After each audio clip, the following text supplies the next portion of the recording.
الحمدللہ رب العالمین والعاقبۃ للمتقین والصلاۃ والسلام علی اشرف الانبیاء والمرسلین وعلی آلہ وصحبہ اجمعین، اما بعد فاعوذ باللہ السمیع العلیم من الشیطان الرجیم، بسم اللہ الرحمن الرحیم۔ یا ایھا الذین آمنوا ادخلوا فی السلم کافۃ ولا تتبعوا خطوات الشیطان انہ لکم عدو مبین۔ صدق اللہ العظیم۔ اللہم صلی علی محمد وعلی آل محمد کما صلیت علی ابراہیم وعلی آل ابراہیم انک حمید مجید۔ اللہم بارک علی محمد وعلی آل محمد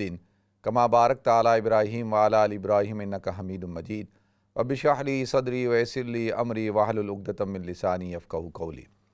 محترم ناظرین کرام، بزرگان دین اور میری عزیز ماؤں اور بہنوں بھائیوں، السلام علیکم ورحمۃ اللہ وبرکاتہ۔ میں آپ کا میزبان عبدالوہاب آپ کو پروگرام گفتگو کے اندر خوش آمدید کرتا ہوں۔ ناظرین، شیخ الہند حضرت مولانا محمود الحسن گنگوئی رحمۃ اللہ علیہ، جن کو محمود الحسن دیوبندی رحمۃ اللہ علیہ بھی کہا جاتا تھا، یعنی اسیر مالٹا، جو اسیر مالٹا کے عنوان سے مشہور و معروف تھے۔ 4 سال تک یہ جو مالٹا ہے، یورپ کے اندر ایک شہر ہے، یہاں پر وہ کالے پانی کی ان کو سزا ہوئی تھی، تو انہوں نے قرآن پاک کا ترجمہ لکھا تھا، اور اس کی جو تفسیر ہے، تشریح ہے، وہ حضرت علامہ شبیر احمد عثمانی رحمۃ اللہ علیہ نے کی تھی، جو تفسیر عثمانی کے نام سے جو ہے وہ مشہور ہے، اور ہمارے درس نظامی کے نصاب کے اندر بھی شامل ہے کہ وہ تفسیر پڑھائی جاتی ہے۔ تو وہ جب 4 سال قید سے نکل کر آئے، تو انہوں نے جب ہندوستان واپس آئے تو کہا کہ 4 سال میں نے غور و فکر کیا، کیونکہ وہ تو ایک بڑی متحرک زندگی گزارتے تھے اور بڑے فعال شخص تھے، تو قید تنہائی اور وہ بھی کالے پانی کی ہو، تو مجھے یعنی اتفاق ہوا کہ جب میں مالٹا گیا تو میں باقاعدہ بوٹ کر کے میں نے کوشش کی کہ اس جگہ تک پہنچوں، اور وہ جو جزیرہ ہے جہاں پہ قیدیوں کو قید کیا جاتا تھا، بس اس کے اینڈ تک پانی بہت زیادہ تھا، ادھر تک تو بوٹ نہیں پہنچ سکتی تھی، لیکن بالکل قریب تک پہنچا ہوں۔ وہ میں نے ایک ویڈیو بھی بنائی ہے، آپ حضرات نے دیکھی ہوگی۔ تو جب آدمی تنہائی میں ہوتا ہے نا، جب کسی قسم کی کوئی مصروفیت نہ ہو، تو پھر اس کو غور و فکر کرنے کا موقع زیادہ ملتا ہے، وہ زیادہ اپنا محاسبہ کرتا ہے، زیادہ اچھی طریقے سے سوچ بچار اور پلاننگ کرتا ہے۔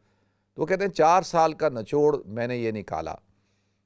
کہ اس امت کی تباہی اور بربادی کے 2 اسباب ہیں۔ پہلا سبب ہے قرآن کو چھوڑ دینا، کہ قرآن کو ہم نے چھوڑ دیا، اور دوسرا سبب ہے آپس کے اختلافات، فرقہ واریت۔ جتنا زیادہ ہم قرآن سے دور ہوئے، اتنا ہم اللہ سے دور ہو گئے، اسلام سے دور ہو گئے۔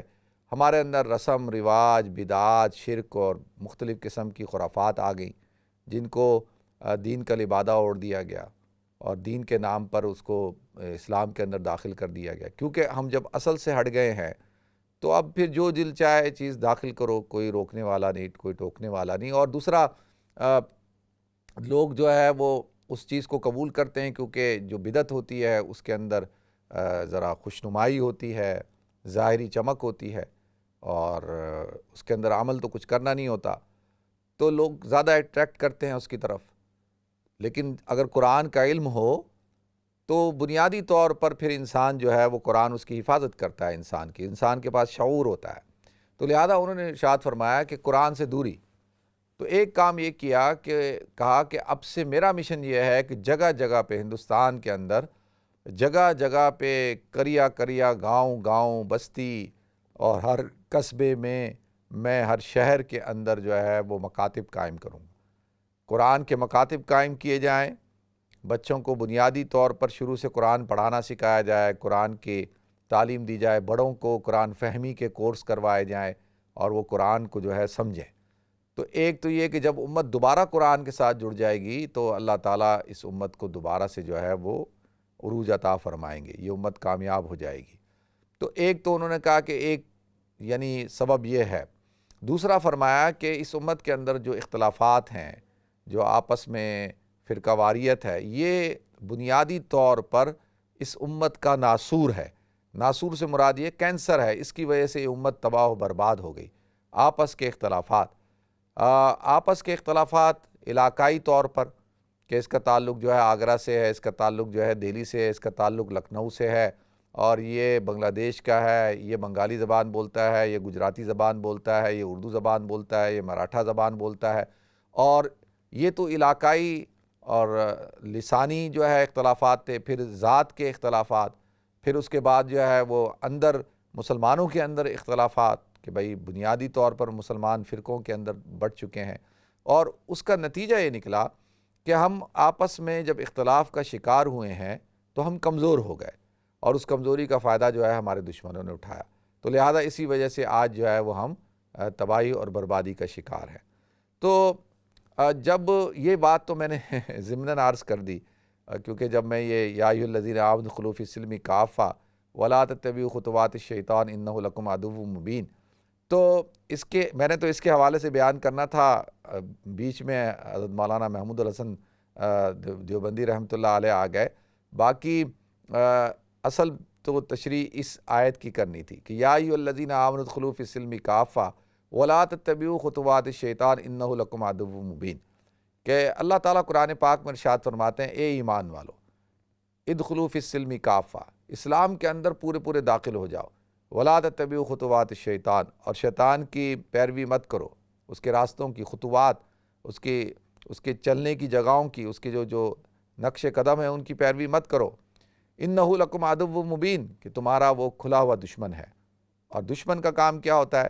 کہ وہ انسان کو تباہ و برباد کرتا ہے، نقصان پہنچاتا ہے، اس کو ہلاک کرتا ہے۔ تو علامہ شبیر احمد عثمانی رحمۃ اللہ علیہ نے اس آیت کی تفسیر کرتے ہوئے، دخل یدخلو کا مطلب تو ہوتا ہے داخل ہو جانا، اے ایمان والو اسلام میں پورا داخل ہو جاؤ، انہوں نے کہا کہ اس کا مطلب یہ ہے کہ اے ایمان والو اسلام کو پورا قبول کر لو، اسلام کی پوری اطاعت کرو۔ اچھا، اس آیت کا جو شان نزول ہے وہ ہے کہ اکثر علماء کہتے ہیں کہ یہ آیت نازل ہوئی حضرت عبداللہ بن سلام رضی اللہ تعالیٰ عنہ کے حوالے سے، تو تھوڑا سا میں آپ حضرات کو حضرت عبداللہ بن سلام رضی اللہ تعالیٰ عنہ کے بارے میں بتا دیتا ہوں۔ یہ جو حضرت عبداللہ بن سلام رضی اللہ تعالیٰ عنہ ہے، ناظرین، ان کا تعلق قبیلہ بنو قینقاع سے تھا، اور آپ مذہباً یہودی تھے، اور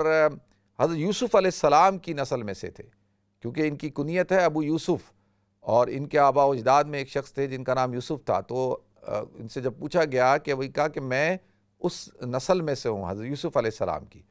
تو یہ حضرات بنو قینقاع، آپ حضرات کو میں پہلے بتا چکا ہوں کہ مدینہ کے اندر 3 بڑے قبیلے آباد تھے یہود کے، ایک بنو نذیر، ایک بنو قریظہ، ایک بنو قینقاع، اور یہ تینوں جو ہے یہ اس لیے یہاں آ کے آباد ہوئے تھے کہ جو کتاب ہے توراہ یا اسلامی جو آسمانی الہامی کتابیں ہیں، ان میں وہ نبی آخر الزماں کا تذکرہ موجود ہے کہ وہ نبی جس کی بشارت حضرت عیسیٰ علیہ السلام نے دی ہے، وہ اس علاقے میں آ کر آباد ہوں گے، تو لہذا یہ حضرات اس لیے اس جو علاقہ ہے یثرب کا، جس کو اب مدینہ النبی کہا جاتا ہے یا مدینہ منورہ کہا جاتا ہے، وہاں آ کے یہ آباد ہوئے تھے۔ تو لہذا ان کے بارے میں آتا ہے کہ جیسی حضور اکرم صلی اللہ، مختصراً عرض کر رہا ہوں، حضور اکرم صلی اللہ علیہ وسلم جب مدینہ منورہ تشریف لائے ہیں تو یہ حضور اکرم صلی اللہ علیہ وسلم کی زیارت کرنے کے لیے گئے، تو کہتے ہیں کہ میں نے جب حضور اکرم صلی اللہ علیہ وسلم کی زیارت کی تو میں نے جب حضور اکرم صلی اللہ علیہ وسلم کا چہرہ مبارک دیکھا تو میں نے کہا کہ ھذا لیس وجہ الکذاب، کہ یہ چہرہ جو ہے یہ کسی جھوٹے شخص کا چہرہ نہیں ہو سکتا، یعنی اتنا پر نور اور اتنا خوبصورت اور اتنا وجیح اور انوارات سے منور چہرہ جو ہے کسی جھوٹے شخص کا نہیں ہو سکتا۔ تو اسی وقت میرے دل کے اندر حضور اکرم صلی اللہ علیہ وسلم کی جی رسالت کی جو شہادت ہے وہ میرے دل میں آ گئی، اور میں نے پھر کیا کیا، وہ کہتے ہیں کہ میں نے سب سے پہلا جو کلام حضور اکرم صلی اللہ علیہ وسلم سے سنا، جو سب سے پہلی بات سنی ہے وہ کیا تھا کہ اللہ کے رسول صلی اللہ علیہ وسلم نے ارشاد فرمایا یا ایھا الناس افشوا السلام، اے لوگو سلام کو عام کرو، اطعموا الطعام، اور جو ہے کھانا کھلاؤ، اور وصلوا فی اللیل والناس بالنیام، اور رات کے وقت میں نماز پڑھو جس وقت لوگ جو ہے وہ سو رہے ہوں، وادخلوا الجنۃ بسلام، اور جنت میں سلامتی کے ساتھ داخل ہو جاؤ۔ یہ سب سے پہلا جملہ میں نے حضور اکرم صلی اللہ علیہ وسلم سے سنا کہ سلام کو عام کرو، کھانا کھلاؤ، اور راتوں کو نماز پڑھو جب لوگ سو رہے ہوں، اور جنت کے اندر سلامتی کے ساتھ داخل ہو جاؤ۔ تو کہتے ہیں میں گھر آیا، گھر آ کر میں نے جو ہے وہ غور و فکر کیا، تو میں نے کہا کہ یہ لا الہ الا اللہ اور اشہد ان لا الہ الا اللہ اشہد ان محمد عبدہ و رسولہ، یہ کلمہ زور سے پڑھا۔ تو میری ایک روایت میں آتا ہے کہ وہ چچی تھیں یا پھوپھی تھیں، انہوں نے کہا کہ بھئی یہ تم نے کون سا کلمہ پڑھا؟ یہ تو موسیٰ کے بارے میں یہ کلمہ ادا کیا جاتا ہے۔ تو کہا کہ تم محمد کے بارے میں یہ کلمہ کہہ رہے ہو؟ تو عرض کی کہ یہ جو محمد ہیں یہ بھی موسیٰ ہی کے بھائی ہیں، اور اسی دین کو اور اسی دعوت کو لے کر آئے ہیں۔ تو لہذا یہ حضور اکرم صلی اللہ علیہ وسلم کے پاس گئے، اور جا کر انہوں نے حضور اکرم صلی اللہ علیہ وسلم سے 3 سوال پوچھے۔ پہلا سوال یہ پوچھا کہ آپ یہ مجھے بتائیں قیامت کی کیا نشانی ہے، پہلا سوال۔ دوسرا یہ کہ بچہ جو ہوتا ہے وہ ہم کبھی دیکھتے ہیں کہ باپ کے مشابہ ہوتا ہے، کبھی دیکھتے ہیں کہ ماں کے مشابہ ہوتا ہے۔ اور تیسرا سوال یہ کہ جنت کے اندر جنتیوں کی سب سے پہلے میزبانی کس چیز سے کی جائے گی؟ تو حضور اکرم صلی اللہ علیہ وسلم نے قیامت کی نشانی پہلی بتائی کہ بھئی ایک آگ جو ہے وہ مشرق سے چلے گی، مغرب کی طرف ہانکے گی، تو یہ نشانی ہوگی۔ پھر آپ نے فرمایا کہ جنت کے اندر جو مچھلی ہے اس کا جو دل ہے، اس کے پاس دل کے ساتھ ایک ٹکڑا ہے گوشت کا، اس کے ساتھ، یا جگر کے ایک ٹکڑے کے ساتھ، اس کے ساتھ جو ٹکڑا لگا اس کے ساتھ کلیجی کے ساتھ جو ہے وہ ضیافت کی جائے گی جنتیوں کی۔ اور تیسرے سوال کا جواب یہ دیا کہ بچہ باپ کے مشابہ جب ہوتا ہے جب باپ کا مادہ منویہ غالب ہو جاتا ہے، اور ماں کے مشابہت جب ہوتا ہے کہ جب ماں کا مادہ منویہ غالب ہو جائے۔ تو لہذا اس لیے آپ کو شباہت نظر آئے گی باپ کی یا ماں کی۔ اچھا، ایک اور روایت میں ہے کہ ایک سوال اور تھا، یعنی قیامت کے سوال کے علاوہ ایک سوال تھا، وہ یہ تھا کہ حضرت یعقوب علیہ السلام نے اپنے اوپر اونٹ کے گوشت کو کیوں ناجائز قرار دیا تھا، اپنے اوپر کیوں حرام قرار دے دیا تھا؟ تو اس کے حوالے سے سوال تھا۔ تو لہذا اب یہ چیزیں ہیں، اس پہ میں تھوڑا سا آپ حضرات کو یہاں روکتا ہوں، اور حضرت یعقوب علیہ السلام کے جو اونٹ کے گوشت کے حوالے سے ہے اس کا تھوڑا سا تذکرہ کر دیتا ہوں تاکہ آپ حضرات کے علم میں اضافہ ہو۔ دیکھیں جو اہل یہود ہیں نا، ان کے ہاں اونٹ کا گوشت کھانا جو ہے ناجائز ہے، حرام ہے، یہ اونٹ کا گوشت نہیں کھاتے، اور اس لیے کہ وہ یہ کہتے ہیں کہ بھئی جو حضرت یعقوب علیہ السلام تھے وہ بیمار ہو گئے تھے، اور ان کو عرق النساء کی بیماری تھی، تو کبھی کبھی جو ہے بہت تکلیف میں ہوتے تھے چلنے میں، تو انہوں نے پھر اونٹ کا گوشت اور اونٹنی کا دودھ اپنے اوپر حرام قرار دے دیا کہ بھئی وہ اس کے پینے سے جو ہے وہ ان کو نقصان ہوتا تھا، تو لہذا اس لیے انہوں نے اس کو حرام قرار دیا، تو لہذا اب یہ جو ہے وہ ہمارے لیے حرام ہے۔ تو یہ یہود کا جو ہے وہ نظریہ ہے، عقیدہ ہے۔ تو اچھا، اب 2 باتیں ہیں۔ پہلی بات تو میں وہ حضرت عبداللہ بن سلام والی جو ہے نا اس کو میں حل کر دوں۔ دیکھیں، حضرت عبداللہ بن سلام رضی اللہ تعالیٰ عنہ بہت بڑے عالم ہیں، اور یہودیوں کے بہت بڑی شخصیت ہیں، اور یہود ان کو بہت بڑا ہبر کہتے تھے، ہبر کہ یعنی سمندر ہیں، بہت بڑے یعنی شخصیت علمی اعتبار سے۔ تو جب یہ حضور اکرم صلی اللہ علیہ وسلم کے پاس آئے کہ یا رسول اللہ میں مسلمان ہونا چاہتا ہوں، اور جب اسلام لے آئے تو آپ نے کہا کہ میں چاہتا ہوں کہ آپ یہود کو بلائیں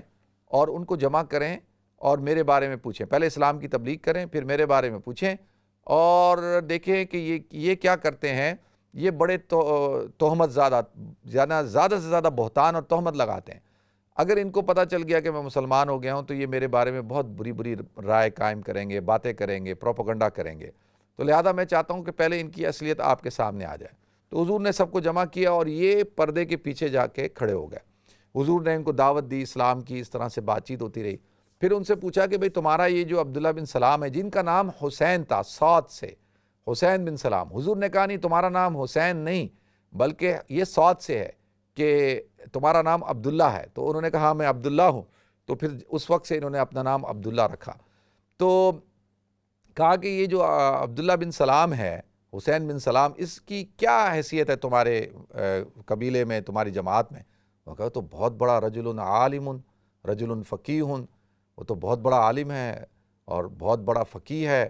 اور بڑا ہی رجل صالح، بڑا نیک آدمی ہے، ابن صالح ابن عالم ابن الفقی، کہ وہ صالح، اس کا باپ بھی صالح تھا، اس کا باپ بھی عالم تھا، باپ بھی فقی تھا، بڑے خاندان کا ہے، بڑی تعریفیں کی اور کہا۔ تو حضرت عبداللہ بن سلام باہر آ گئے اور آ کے کہا کہ تم حضرات اپنی اس بات پہ قائم رہنا جو تم نے کہا ہے کہ میرے بارے میں، اور کہا کہ میں مسلمان ہو چکا ہوں، حضور اکرم صلی اللہ علیہ وسلم کی رسالت پر ایمان لے آیا ہوں۔ تو جیسے یہ اعلان کیا تو انہوں نے کہا کہ تم تو جو ہے وہ رجل شریر، تم رجل غیر صالح، تم یہ تو شریر آدمی ہے، غیر صالح، اس کا باپ بھی ایسا تھا، یہ بیوقوف ہے، اور برا بلا کہنا شروع کر دیا۔ تو حضرت عبداللہ بن سلام نے کہا یا رسول اللہ، دیکھا میں نے کہا نہیں تھا کہ یہ کیا کریں گے، فوراً اپنے اسٹیٹمنٹ کو بدل لیں گے اور اس طریقے سے میرے بارے میں کہیں گے۔ تو لہذا اب جب یہ بات حضرت عبداللہ بن سلام نے، جب یہ تینوں سوالوں کے جواب مل گئے کہ بھئی اونٹ کا گوشت جو تھا وہ حضرت حضور اکرم صلی اللہ علیہ وسلم سے پوچھا کہ بھئی حضرت یعقوب نے اونٹ کا گوشت اپنے اوپر کیوں حرام قرار دیا تھا، تو اللہ کے رسول صلی اللہ علیہ وسلم نے ان کو بتایا کہ بھئی انہوں نے حرام قرار نہیں دیا تھا، ان کی صحت کے لیے وہ فائدہ مند نہیں تھا، تو ان کو بیماری تھی عرق النساء کی، اس لیے انہوں نے کہا کہ بھئی میں اب اس کو نہیں کھاؤں گا۔ یہ ایسے ہی ناظرین، جیسا کہ حضور اکرم صلی اللہ علیہ وسلم نے وہ جو شہد والا واقعہ ہے نا کہ آپ عصر کے بعد اپنی ازواج کے گھر جاتے تھے اور اما عائشہ کے گھر تھوڑی دیر زیادہ ٹھہر گئے تو دوسری ازواج نے شہد کے اندر جو ایک بوٹی ہوتی ہے مغافر، اس کو ڈال دیا، اس کی بڑی گندی اسمیل ہوتی ہے۔ تو حضور نے جب اس کو پیا تو پھر وہ دوسری زوجہ کے گھر گئے تو انہوں نے کہا جی آپ کے منہ سے تو بڑی گندی اسمیل آ رہی ہے۔ پھر دوسرے کے گھر گئے تو انہوں نے بھی ایک پلان کیا تھا۔ دیکھیں سوکنوں کے اندر بات چلتی ہے، ابھی میرا موضوع وہ نہیں ہے، میں صرف مثال دے رہا ہوں۔ تو اللہ کے رسول صلی اللہ علیہ وسلم نے قسم کھا لی، کہا کہ میں آج کے بعد جو ہے وہ شہد کھاؤں گا ہی نہیں۔ تو اللہ تعالیٰ نے کیا کہا، یا ایھا النبی لما تحرم ما احل اللہ لک تبتغی مرضات ازواجک، اے نبی آپ ان چیزوں کو کیوں حرام قرار دیتے ہیں جو اللہ نے آپ کے لیے حلال قرار دی ہیں، آپ اپنی بیویوں کو راضی کرنا چاہتے ہیں، ان کی رضا چاہتے ہیں۔ تو لہذا پھر اللہ کے رسول صلی اللہ علیہ وسلم نے اس سے رجوع کر لیا کیونکہ یہ شرعی طور پر جائز بات نہیں تھی، ایک حلال چیز ہے، حلال ہے۔ تو آپ نے فرمایا کہ وہ جو انہوں نے اپنے اوپر وہ کیا تھا اس کی بنیادی وجہ یہ تھی۔ تو حضرت عبداللہ بن سلام رضی اللہ تعالیٰ عنہ نے دل میں کہا کہ ہاں بھئی اونٹ کا گوشت حلال ہے لیکن میں نہیں کھایا کروں گا۔ تو علامہ شبیر احمد عثمانی رحمۃ اللہ علیہ لکھتے ہیں کہ یا ایھا الذین آمنوا ادخلوا فی السلم کافہ، یہ آیت ان کے لیے نازل ہوئی کہ ایمان والو اسلام میں پورا پورا داخل ہو، یعنی یہ نہیں کہ بھئی وہ اب میں نہیں کھاؤں گا یا اس لیے کہ وہ کہیں دیکھیں نا کہیں ایسا نہ ہو کہ تم آپ کے ذہن میں بھی یہ ہو کہ وہ پہلے حرام تھا۔ تو حضور نے جب بات کلیئر کر دی تو اب یا ایھا الذین آمنوا ادخلوا فی السلم کافہ ولا تتبعوا خطوات الشیطان انہ لکم عدو مبین۔ جب یہ آیت نازل ہوئی تو حضرت عبداللہ بن سلام رضی اللہ عنہ نے کہا کہ بھائی میں جو ہے وہ بالکل اس کو حلال سمجھتا ہوں اور میں اس کو کھاؤں گا بھی اور اونٹنی کا دودھ پیوں گا بھی۔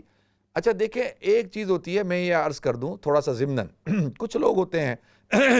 ان کو جو ہے وہ کوئی چیز اگر پسند نہیں ہے، مثال کے طور پہ کچھ لوگ ہوتے ہیں ان کو گائے کا گوشت پسند نہیں ہوتا، وہ گائے کا گوشت نہیں کھاتے۔ کچھ لوگ ہوتے ہیں جن کو بکری کا دودھ پسند نہیں ہوتا، وہ بکری کا دودھ نہیں پی سکتے، وہ کہتے ہیں اس میں ہیک آتی ہے، گائے کا گوشت نہیں کھاتے۔ اچھا کسی چیز کا پسند ہونا نہ ہونا یہ تو طبیعت کے اوپر ہوتا ہے نا، کہ بھئی آپ کی طبیعت میں ایک چیز نہیں ہے، آپ کو پسند نہیں ہے تو ٹھیک ہے، لیکن آپ یہ کہیں گے نہیں میرے لیے حرام ہے میں اس کو کھاؤں گا نہیں، ایسی بات کرنے کی شریعت اجازت نہیں دیتا۔ جیسے کہ حضور اکرم صلی اللہ علیہ وسلم کو اللہ تعالیٰ نے کہا کہ بھئی آپ ایسا نہ کریں۔ تو لہذا ایک ہوتا ہے طبیعت کی پسند ناپسند، حضور کی عادت شریفہ یہ تھی کہ کوئی چیز اگر پسند نہ ہو تو آپ اس کو یہ نہیں کہتے تھے کہ بھئی مجھے یہ پسند نہیں ہے، آپ کہتے تھے بھئی وہ آپ کو کھاتے نہیں تھے۔ تو اس میں اسلام یقینی طور پہ آپ کی مزاج کا، آپ کی طبیعت کا خیال رکھتا ہے، یہ نہیں ہے کہ زبردستی آپ کو۔ تو انہوں نے جو یہ بات کی تو یہ آیت نازل ہوئی تو انہوں نے کہا نہیں میرا اب یہ نظریہ ہی نہیں ہے۔ اچھا اب آ جاتے ہیں یہ کہ اب کیا واقعی میں یہ جو بات تھی جو یہود نے پھیلائی ہوئی تھی کہ بھئی اونٹ کا گوشت حرام ہے اور اس اونٹنی کا دودھ حرام ہے کیونکہ وہ حضرت یعقوب علیہ السلام نے اپنے اوپر حرام قرار دیا ہوا تھا، تو کیا یہ حکم کیا تورات کا تھا، کیا کس کا تھا؟ تو سورہ آل عمران میں اللہ تعالیٰ نے اس جو واقعہ اس کا پس منظر بیان کیا ہے۔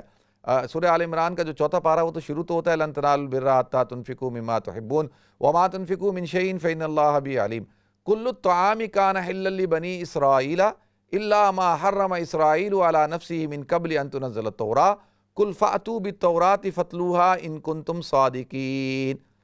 کہ اللہ کیا کہتے ہیں؟ اللہ کہتے ہیں کہ تم نے کیا کھانے کی چیزیں جو اللہ تعالیٰ نے حلال قرار دی ہیں، کل الطعام کان حلا لبنی اسرائیل الا ما حرم اسرائیل علی نفسہ، کہ حضرت یعقوب ہر چیز اللہ تعالیٰ نے حلال کی تھی، لیکن انہوں نے الا ما حرم اسرائیل علی نفسہ من قبل ان تنزل التوراۃ، تو انہوں نے تورات کے اترنے سے پہلے کچھ چیز کو اپنے اوپر جو ہے وہ حرام قرار دے دیا، علی نفسہ، اپنی ذات پر۔ قل فأتوا بالتوراۃ فاتلوها ان کنتم صادقین۔ تو اللہ کہتے ہیں جب اس وقت یہود نے یہ پروپیگنڈا کرنا شروع کیا نا کہ بھئی عبداللہ بن سلام جو ہے دیکھو ابھی اونٹ کھانا شروع ہو گئے ہیں، اور ان کا جو پیغمبر ہے وہ اونٹ کھاتا ہے، اونٹ کا گوشت کھاتا ہے، اونٹنی کا دودھ پیتا ہے، تو یہ پروپیگنڈا کرنا شروع کر دیا کہ بھئی یہ کیسا نبی ہے کہ جو چیز حرام ہے اس کو حلال قرار دے رہا ہے۔ تو اللہ تعالیٰ کہتے ہیں قل فأتوا بالتوراۃ فاتلوها ان کنتم صادقین، قل فأتوا بالتوراۃ، پھر تورات کو لے کے آؤ، فتلوها، اس کے اندر تلاوت کرو، بتاؤ کہاں لکھا ہوا ہے کہ اونٹ کا گوشت حرام ہے، اونٹنی کا دودھ حرام ہے، کہاں لکھا ہے؟ فتلوها ان کنتم صادقین، اگر تم سچے ہو، اگر سچے ہو تو پھر اپنی کتاب سے ثابت کرو۔ فمن افترى على الله الكذب من بعد ذلك فاولئك هم الظالمون قل صدق الله فاتبعوا ملة ابراہیم حنیفا وما كان من المشرکین۔ تو یہ تو فمن افترى على الله الكذب من بعد ذلك، کہ یہ تو اللہ کے اوپر آپ نے افطرا باندھا ہے، کہ یہ جھوٹ کا افطرا ہے، کہ یہ آپ نے اللہ کی طرف منسوب کر دیا، اللہ نے حرام قرار دیا۔ تو یہ بات جو ہے وہ اللہ کہتا ہے ٹھیک نہیں ہے۔ فمن افترى على الله الكذب من بعد ذلك فاولئك هم الظالمون، یہ ظالم لوگ ہیں۔ قل صدق اللہ فاتبعوا ملت ابراہیم حنیفا وما کان من المشرکین، آپ کہہ دیجئے اللہ تعالیٰ نے سچ بیان کیا، اللہ تعالیٰ سچا ہے، سچ بیان کرتا ہے اور حکم دیتا ہے، فاتبعوا ملت ابراہیم حنیفا وما کان من المشرکین، تو کس کی؟ ابراہیم علیہ السلام کی، جو کہ حنیف ہیں، ان کی ملت کی اتباع کرو، وہ مشرک نہیں تھے۔ تو اب یہ قرآن میں اللہ تعالیٰ نے اس بات کو وضاحت کے ساتھ بیان کر دیا۔ تو دیکھیں یہ تو حضرت عبداللہ بن سلام رضی اللہ تعالیٰ عنہ تھے، میں نے ان کا جو واقعہ آپ حضرات کے سامنے بیان کیا۔ اب آ جاتے ہیں ناظرین، اب ہم لوگ ہیں، اب یہ آیت ہم سے کیسے مخاطب کرتی ہے، ہم سے کیسے خطاب کرتی ہے؟ یا ایھا الذین آمنوا ادخلوا فی السلم کافہ ولا تتبعوا خطوات الشیطان انہ لکم عدو مبین۔ اب دیکھیں اللہ تعالیٰ کہتا ہے اے ایمان والو، ادخلوا فی السلم کافہ، اسلام کے اندر پورے داخل ہو، یعنی جیسے علامہ شبیر احمد عثمانی رحمۃ اللہ علیہ کہتے ہیں کہ اسلام کی پوری اتباع کرو، اسلام کو پورا قبول کرو۔ یہ بات اصل میں عرض کرنی ہے کہ کیا آج میں اور آپ، کیا ہم بھی اسلام میں پورے داخل ہوئے ہیں؟ وہ کہتے ہیں میٹھا میٹھا ہپ ہپ اور پھیکا پھیکا یا کڑوا کڑوا تھو تھو، تو جو تو ہمارے مزاج کے مطابق ہے اس کو تو ہم اس پر عمل کر لیتے ہیں، اور جو چیز مزاج کے مطابق نہیں، طبیعت کے مطابق نہیں، اس کو ہم چھوڑ دیتے ہیں۔ مثال کے طور پہ اگر کاروبار کر رہے ہیں تو کاروبار کے اندر اگر حرام کاروبار ہے تو اس کو ہم نے اختیار کیا ہوا ہے، پکے نمازی ہیں، لیکن کاروبار جو ہے وہ حرام چیز کا کر رہے ہیں، تو اس کا کیا مطلب ہے؟ مطلب یہ ہے کہ نماز آپ اپنے مزاج کے لیے پڑھ رہے ہیں، آپ کاروبار کے اندر تو آپ نے شریعت کو پر عمل نہیں کیا۔ اسی طریقے سے ابھی ایک محفل میں ہم بیٹھے تھے تو ایک شخص کے بارے میں بات ہو رہی تھی، بہت بڑی شخصیت ہیں، تو وہ خود کہتے ہیں کہ جی میں جو ہے وہ شراب نوشی کرتا ہوں۔ تو اب جب خود سے وہ کہہ رہے ہیں اور کہتے ہیں میں شراب پیتا تھا لیکن سور میں نہیں کھاتا، تو میں نے عرض کیا، میں نے کہا کہ بھائی یہ تو آپ مزاج پہ چل رہے ہیں نا، کہ بھائی یہ تو آپ کا مزاج ہے کہ شراب کا تقاضا ہو رہا ہے، وہ آپ کو پسند ہے، سور آپ کو پسند نہیں ہے۔ اگر سور پسند ہوتا اور وہ بھی آپ کو لذیذ لگتا تو آپ وہ بھی کھانا شروع کر دیتے، اگر اس کے اندر بھی کوئی نشہ ہوتا، کوئی سرور ہوتا تو آپ وہ بھی کھانا شروع کر دیتے۔ تو اب یہ تو آپ اپنی طبیعت پہ چل رہے ہیں، یہ نہیں کہ یہ کوئی آپ کمال کر رہے ہیں کہ جی میں شراب پیتا ہوں سور نہیں کھاتا۔ ٹھیک ہے، اچھی بات ہے، سور کھانا بھی حرام ہے ہمارے نزدیک، اسلام میں اس کو حرام قرار دیا ہے، تو ٹھیک ہے وہ گناہ آپ کو نہیں مل رہا، لیکن یہ کوئی دلیل دینا، اور پھر اس طرح سے جو ہے وہ کچھ حضرات ہوتے ہیں وہ ان کو زکوٰۃ سے بہت وہ ہوتی ہے، وہ کہتے ہیں ساری آپ دیکھیں گے ہر چیز کو پورا کریں گے، شریعت کی ہر چیز، تہجد گزار ہوں گے، نوافل پڑھیں گے، ماشاءاللہ 5 وقت کے نمازی ہوں گے، سب کچھ ٹھیک ہوگا، شریعت کے مطابق زندگی گزار رہے ہوں گے، لیکن زکوٰۃ نہیں دیں گے۔ زکوٰۃ دیتے ہوئے ان کی جو ہے وہ ان کی طبیعت میں بوجھ آ جاتا ہے، کہتے ہیں وہ زکوٰۃ کیوں طبیعت میں ہوتا ہے کہ بھائی اتنی مشکلوں سے پیسہ کمایا اب میں کیوں دوں؟ تو آپ یہ دیکھیں کہ نماز پڑھ رہے ہیں، زکوٰۃ نہیں دے رہے۔ اچھا کچھ لوگ ہوں گے وہ آپ کو نظر آئے گا کہ بھئی زکوٰۃ دینے میں بڑے ماشاءاللہ آگے بڑھ کر زکوٰۃ دیتے ہوں گے، لیکن نماز کے لیے ان کو بڑی تکلیف ہوتی ہے، نماز وہ نہیں پڑھتے، زکوٰۃ آپ وہ دے رہے ہیں۔ اسی طریقے سے کچھ لوگ ہوں گے وہ زکوٰۃ بھی دیتے ہیں، نماز بھی پڑھتے ہیں، روزہ نہیں رکھتے۔ جب کہو روزہ رکھو کہتے ہیں یار روزہ نہیں رکھا جاتا مجھ سے، یہ بڑا مشکل کام ہے، یہ کام میں نہیں کر سکتا۔ اب آپ مجھے بتائیں کہ بھئی اب روزہ فرض ہے تو وہ کہتے ہیں نہیں میں کھانے کے بغیر رہ نہیں سکتا، میں سگریٹ کے بغیر رہ نہیں سکتا، میں چائے کے بغیر رہ نہیں سکتا، میری طبیعت میں یہ ہو جاتا ہے، غصہ آ جاتا ہے، فلانا آ جاتا ہے، میں بھوک برداشت نہیں کر سکتا۔ اب آپ دیکھیں کہ وہ پیسہ بھی دے رہا ہے، زکوٰۃ بھی دے رہا ہے، نماز بھی پڑھ رہا ہے، لیکن روزہ نہیں رکھتا۔ اسی طرح سے کوئی ایک آدمی ہے آپ کو بڑا پکا روزے دار تو ہوگا، وہ ہر ہفتے میں 2 دن روزے بھی رکھے گا، پیر اور جمعرات کا، ایام بیس کے روزے بھی رکھے گا، نوافل روزے بھی رکھے گا، فرض روزے بھی رکھے گا، لیکن جب بات آ جاتی ہے زکوٰۃ دینے کی زکوٰۃ نہیں دے گا، نماز پڑھنے کی بات آ جائے تو نماز میں سستی کر رہا ہوگا۔ تو پوچھو بھئی تو روزے بڑے بڑے شوق کے ساتھ رکھتا ہے، تو کہے گا یار روزے کا فائدہ بہت ہوتا ہے، اس سے صحت بہت اچھی رہتی ہے۔ اب آپ دیکھیں صحت کا اچھا ہونا وہ تو اس کا ایک ضمنی فائدہ ہے نا، کلی فائدہ تو نہیں ہے، روزہ تو اللہ کا حکم ہے۔ تو اب وہ کیوں روزہ رکھ رہا ہے؟ اس لیے رکھ رہا ہے کہ جی وہ اس سے جسمانی فائدہ ہوتا ہے۔ اب بہت سارے لوگ آپ دیکھیں کہ زکوٰۃ دیں گے، روزہ رکھیں گے، نماز پڑھیں گے، لیکن حج نہیں کریں گے، حج کے لیے نہیں جاتے۔ وہ کہتے ہیں نہیں حج نہیں ہوتا یار، اس میں کون احرام باندھے، کون وہاں پہ مشقت اٹھائے، تکلیف اٹھائے، ہم سے یہ کام نہیں ہوتا، تو لہذا وہ آپ کو نظر آئیں گے۔ تو اس لیے دیکھیں آج ہم لوگ بھی جو مسلمان ہیں وہ پورے اسلام کے اندر داخل نہیں ہیں۔ کچھ لوگ ہیں وہ پورا فوکس داڑھی کے اندر رکھیں گے کہ بھئی داڑھی ہونی چاہیے، باقی کوئی چیز شریعت کی نہیں ہے، اور سنتیں ہوں نہ ہوں، دین ہو نہ ہو، بس وہ کہتے ہیں داڑھی ہے یہ دیندار ہے، بے نمازی ہے، سود کا کاروبار کرتا ہے، کچھ بھی کرتا ہے، وہ کہتے ہیں داڑھی ہے۔ اسی طریقے سے خاتون پردہ کرتی ہے، بس یہ دیندار ہے، اور باقی وہ گھر میں کیا کر رہی ہے، دنیا جہاں میں کیا کر رہی ہے، نماز پڑھتی نہیں پڑھتی، اس سے ان کو کوئی فرق نہیں پڑتا، وہ کہتے ہیں یہ دیندار ہے۔ اب آپ دیکھیں کہ صرف دین کسی ایک حلیے کا، کسی ایک چہرے کا نام نہیں ہے۔ یا ایھا الذین آمنوا ادخلوا فی السلم کافہ، اے ایمان والو پورے اسلام میں داخل ہو۔ تو جب تک ہم پورے اسلام کے اندر داخل نہیں ہوں گے اس وقت تک جو ہے یعنی پورے اسلام کی اتباع کریں گے، اطاعت کریں گے، قبول کریں گے، جب تک آج دیکھیں دنیا کے اندر اسلام کو ایز اے مذہب قبول کرنے کے لیے لوگ تیار ہیں۔ وہ کہتے ہیں ٹھیک ہے بھائی بازاروں کو چھوڑ دو، بازاروں میں تجارت جیسی ہو رہی ہے ہونے دو،